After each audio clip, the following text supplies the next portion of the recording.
जेब में 1000 रुपए नहीं, इतना बड़ा विधान कैसे करो? पत्नी ने तो कोई बात नहीं जी, आप चिंता मत करो, देखो मेरा मंगलसूत्र है अभी से सोने का, वो बाकी है मेरे पास, सब कुछ चला जाए तो क्या हुआ? मंगलसूत्र मैंने अभी तक बेचा नहीं था, नहीं बेचा था, ये मेरे सुहाग की निशानी है। आज की माता है ना जो मंगलसूत्र नहीं पहनती है कि हमको कुंवारे कहना लिखनी चाहिए, मां पे ही पहनती है, बिछिया नहीं पहनती है, चुड़िया नहीं पहनती, क्यों नहीं पहनते? माता जी हम शास्त्र में दिखेंगे इतने में से ऐसे मांग नहीं करती तो कुंवारी लगती, फिर क्या होता है? हमको भी बहुत पसंद करे तो लॉजिक क्या है कुंवारी करने का? लॉजिक क्या है भैया? नहीं तो देखो आज के जमाने में कहते हैं विवाह में थोड़ा सा अच्छा बंदर ढूंढने होती है कि लोगों की पूरी नजर ना पड़े, नौकरी करने जा रहे हैं, घर परिवार चलाना है, तो क्या करेगा? छोटी उम्र में विवाह होगा, क्या करा? वो कैसे का टिक्का लगा दिया, थोड़ी साड़ी थोड़ी सी डार्क पहन ली, अब क्या करेंगे कि हम लोग पूरी नजर न डाले, इसलिए हमको शिल्प की रक्षा के लिए करना पड़ता है, चाहते नहीं है। और यहाँ पूछो कि क्यों नहीं पहन रहे हो? हम कुंवारे कहना दिखे इसलिए हमको पसंद नहीं है। वो माँ सारा सब कुछ पहले बेच लिया, गहने बेच लिए, सब कुछ बेच लिए, कभी तक मंगलसूत्र नहीं बेचा। फिर उसने एक काम करो, अपने सिद्धेश्वर महाराज विधान की आराधना करनी है, सोना को महंगा है, मंगलसूत्र भारी है, एक काम करो, बेचना तो अभी भी नहीं है, लेकिन गिरवी रख के आ जाओ, गिरवी रख के आ जाओ, और जितने पैसे आएंगे, हमारी जितनी सामर्थ्य होगी, हम उतने पैसे सिद्धेश्वर महाराज की आराधना करेंगे। कितनी गजब की भावना होगी उस महिला की, जेब में 1000 रुपए के पति के पास में, फिर भी गुरु वचन कितने महत्वपूर्ण हुआ करते हैं। जो गुरु वचन का पालन करते हैं सब कुछ ठीक हो जाता है, और गुरु के विपरीत चलेंगे तो नहीं ऐसा ही करो वैसा ही करो, ऐसा कर लो माता जी, माता जी ऐसा कैसे कर लेंगे? माता जी को दूध बच्चे थोड़ी है, हाँ वो ऐसा कर लेंगे, अरे इस बार दूध बच्चे भी नहीं करते, माँ जी तो कहती वैसा, तो हम कैसे कर लेंगे? तो कहने का मतलब कि साधु के विचार बहुत गंभीर होते हैं, बहुत सूक्ष्म होते हैं, हर चीज की इज्जत देखते हैं। अब उसे नरेंद्र जी आए थे, मंत्री यहाँ मिला हो सकता है सामने, हमने कहा हो सकता है, वीरेंद्र जी भागी और डांस कर लिया, हम सोचे नहीं वे कर सकते, हमें तो हाँ बोले तो कर सकते, लेकिन और भी कुछ सोच लो क्योंकि जगह ओपन है, तो हमारे घर में शाम को हम ही रहते हैं यहाँ पर, 2-4 भाभियां और आ जाती है आरती करने के लिए, है ना? फिर हमारे घर में शाम में 15-20 की टोली आती है और विधान करेंगे, श्री जी विराजमान होंगे, कलश की स्थापना होगी, भगवान जी के सब कुछ है। कब अंदर आए नारी के चक्कर में लोग भी के अंदर अगर देखो ना कोई अभिनय कर लिया तो हमने कहा देखो ऐसी सी बात है, तो कितनी सेफ्टी होगी, है ना?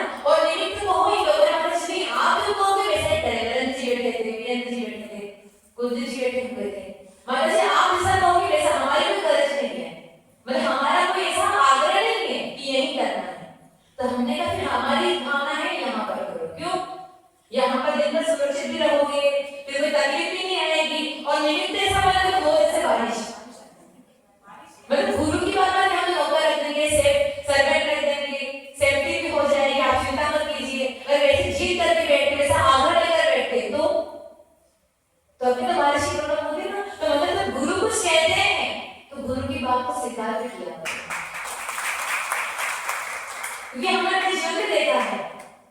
हमने एक बार धर्म बताया ना, दर्शन पर्व चल रहे थे, तो हमने पिछले वर्ष क्या 3 उपवास किए थे रत्न गए थे, तो हम फिर दूसरी बार जयपुर में मालविका से प्रमाण के लिए गए, तो हमने अध्यक्षों 3 उपवास आते हैं वो सब करेंगे, तो अध्यक्षों प्रमाण के लिए बाहर जा रहे बोलना ही पड़ता है, दिमाग को चलाना पड़ता है, सब कुछ करना पड़ता है, और पेट से तो कुछ नहीं हो तब तक कुछ भी भोजन में कुछ नहीं होता है भोजन के बिना, तो कहा कि शांति रखना, तो हमने कहा कोई बात नहीं, मैंने सोचा कि कोई बात नहीं तो करेंगे, और किए।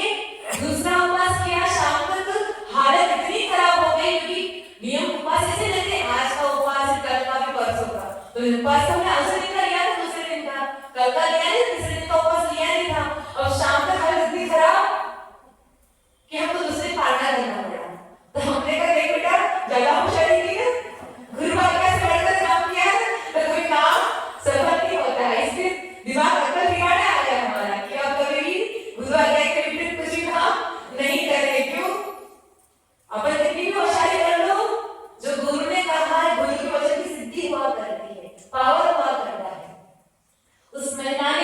बात को स्वीकारा, कुछ भी हो जाए विधान तो होना है। और कहते हैं विधान हुआ और 8वें दिन जो घाड़ा चला था, सारे जो पार्टनर थे सब नट गए थे कि हम पैसा नहीं देंगे, सब घर पे आके पैसा देना चालू कर दिया।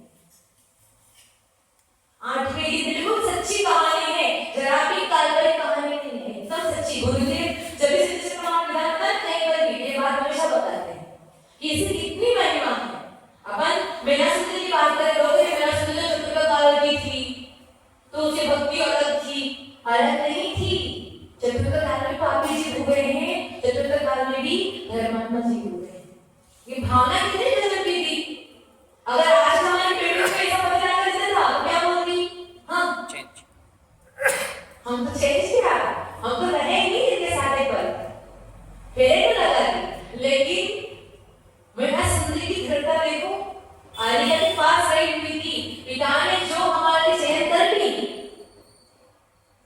चाहे कोई हो पर वो भी पुण्य तो होगा तो कामदेव बन जाए। कौन चाह रहा था जब तो श्रीपाल का विवाह मेरा सुंदर से हुआ था, कौन चाहता है सच में कामदेव है, लेकिन पाप कर्म के उदय से कुष्ठ हो गया। लेकिन कहते हैं जब मेरा सुंदरी मुनिराज के पास गई कि गुरुदेव कोई तो उपाय बताओ, इस पाप कर्म से छूट सकते हैं, क्योंकि पाप कर्म से छूटने का उपाय होता है। ऐसा नहीं कि बंद गया तो बंद गया, लेकिन क्या ध्यान रखना, भीतर में पश्चाताप है, आलोचना है, खुद की निंदा ग्रहण कर रहे हो तो ध्यान रखना कितना ही बड़ा पाप हो वो जरूर खिलेगा। उसने आलोचना की कि मैंने तो पाप किया है तभी तो ऐसा पक्की मिला है, तो ऐसा क्यों मिला? पिता की बुद्धि इतनी विपरीत क्यों हो गई? तेरी लाड़ी बैठी थी, गोद में लेकर घूमे हैं, उठा कर फिरे हैं, लेकिन आज जब विवाह का योग बना तो पिता की बुद्धि गुम क्यों गई?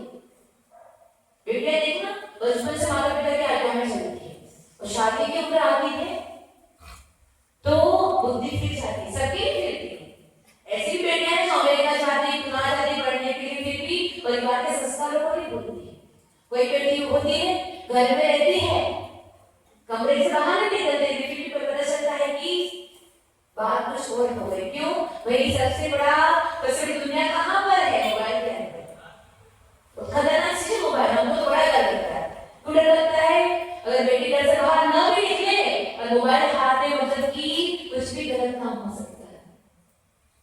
बड़ा अजीब है मोबाइल का काम। आज के जमाने में संस्कार को साथ में लेकर चलना बहुत मुश्किल है, लेकिन मैंने सुनने कहा कोई बात नहीं। मुनिराज के पास गई, बहुत आलोचना की और निवेदन किया कि भगवान ऐसा क्या करे कि जिससे एक कुष्ठ दूर हो सके। मुनिराज ने कहा बेटा अष्टमी का पर्व है, चित्त चक्र महामंत्र विधान की आराधना करना। चित्त चक्र समझते हो? संसार चक्र से पार होके तो सिद्धों के चक्र में चला गया। जहां अक्षय था ना, एक शरीर में अनंत सिद्ध परमेश्वर विराजमान है। कैसे है? क्योंकि अब वो सिद्ध शुद्ध हो चुके हैं, शुद्ध आत्म द्रव्य है, स्पर्श रस गंध वर्ण से रहित है।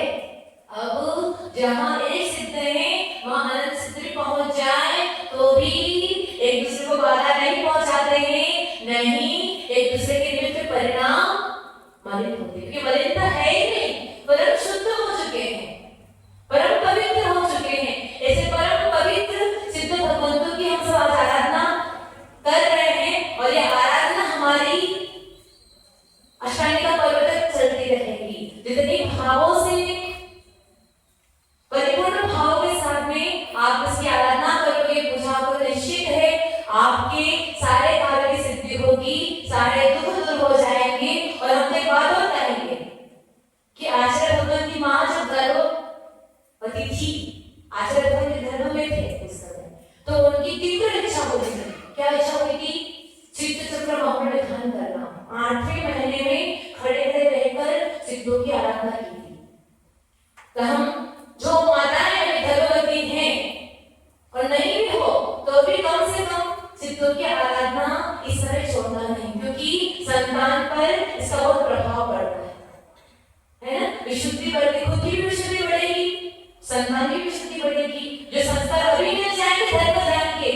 संस्कार अगर बड़े होने के बाद में भी आप नहीं दोगे ना तो भी वो जीव धर्मात्मा नहीं बनेगा।